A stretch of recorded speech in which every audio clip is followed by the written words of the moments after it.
We've all seen crime investigation shows where they find a skull in the woods and they take it to a forensic artist who builds the soft tissue of the face back on, and it becomes a recognizable entity, and the crime is sometimes solved. But how do you do that for an extinct species?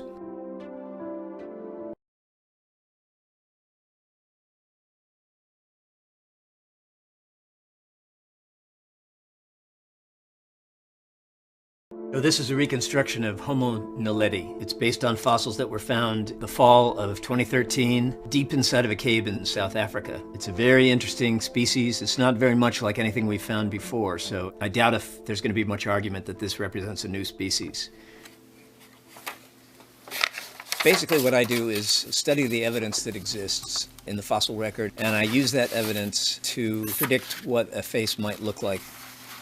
The key to all that is comparative anatomy. So I have to do a lot of facial dissection of great apes, African apes and orangutans and humans.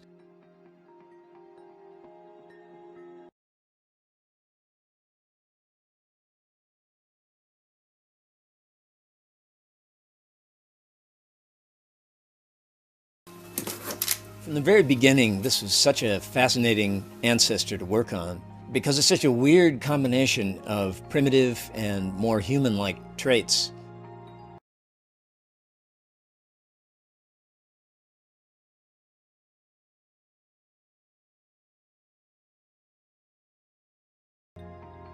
You start with a skull, and certain measurements on that skull tell you some things about the soft tissue of the face. Start with a skull.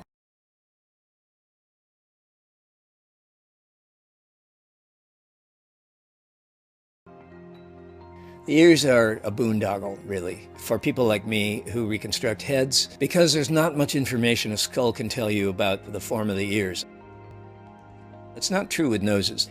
Naledi had a spine right at the base of the nasal opening that projects out of the nasal cavity, and that tells you that there is at least somewhat of a projecting nose, and that's a human characteristic.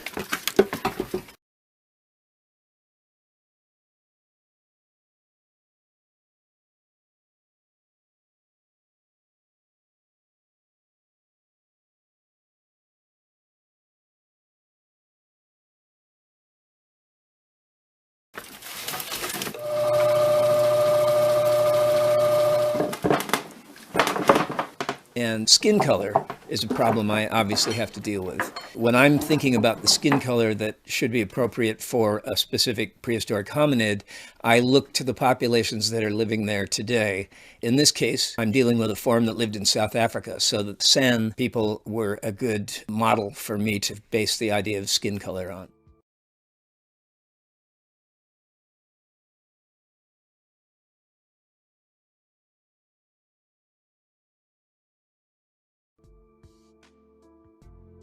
The actual pattern of the hair, we simply don't have that kind of information in the fossil record, so I'm making a guess there, and I'm using commonalities in the hair pattern in faces that you see in great apes and humans.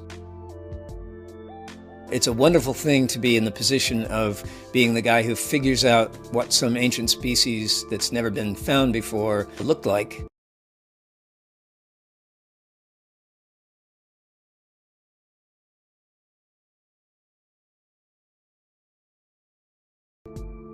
So the final form of a reconstruction of a face is often a surprise to me. It's the cumulative result of all these individual anatomical decisions, but it has this big ta-da moment at the end of the reconstruction, which is almost like the end of a mystery story where an identity is revealed. And that's an exciting moment for me, to have that often surprising moment of seeing the face as an entirety for the first time.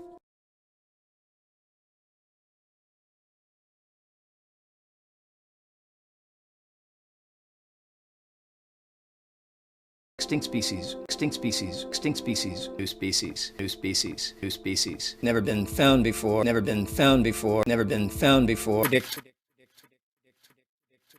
Great apes, African apes and orangutans and humans. Great apes, African apes and orangutans and humans. Great apes, African apes and orangutans and humans. Ancestor. Primitive and more human-like. Primitive and more human-like. Primitive and more human-like. The ears are a boondoggle. The ears are a boondoggle. The ears are a boondoggle. Skin color is a problem I obviously have to deal with. Skin color is a problem I obviously have to deal with. Skin color is a problem I obviously have to deal with. San people, san people, san people. The actual pattern of the hair, we simply don't have that kind of information. The actual pattern of the hair, we simply don't have that kind of information. The actual pattern of the hair, we simply don't have that kind of information.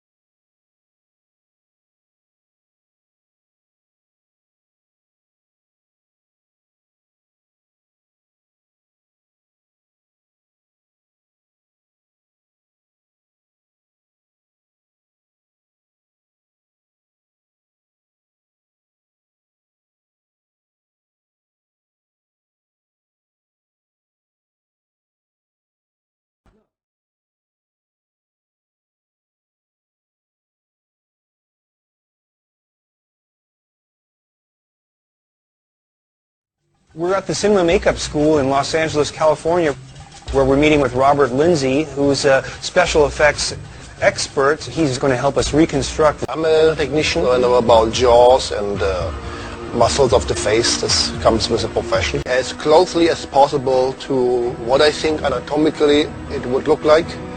And I add the muscles accordingly. Sure, you can never be for sure because there are many different variations that are possible.